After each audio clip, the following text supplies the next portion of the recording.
Տագդեղի մշակության պատմությունը սկսվում է դեռ հնագույն ժամանակներից ոչ միայն որպես սնունդ, այլ նաև դեղամիջոց։ Այն ջերմասեր եւ վիտամիններով լի մշակաբույս է։ Տագդեղը մշակվում է ինչպես բաց, այնպես էլ փակ գրունտում։ Բաց գրունտի դեպքում տագդեղը մշակվում է հիմնականում Արարատյան դաշտավայրում, Արագածոտնի, Կոտայքի, Վայոց ձորի ցածրադիր գոտիներում։ Տագդեղի համար պարարտանյութերի ճիշտ ընտրությունը եւ կիրառումը բերքի քանակի եւ որակի հիմնական գործոնն է։ Բույսը պահանջկոտ է հատկապես կալիումի, կալցիումի, ֆոսֆորի նկատմամբ։ Տագդեղի բույսերը կարող են տուժել վնասատուներից, ինչպիսիք են սպիտակաթևիկը, հարավամերիկյան ցեցը, կալիֆոռնիական ծաղկային թրիպսը եւ այլն։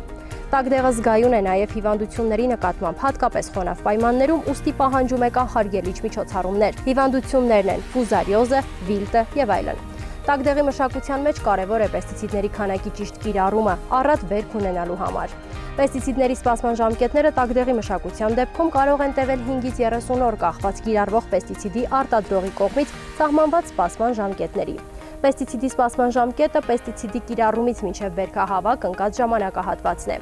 Պեստիցիդների սահմանված չափաքանակների գերազանցման, ինչպես նաև սպասման ժամկետների չպահպանման դեպքում սննդամթերքում մնացորդային նյութերի քանակները կարող են գերազանցել թույլատրելի շեմը, այն դարձնելով մարդու կյանքի եւ առողջության համար վտանգավոր։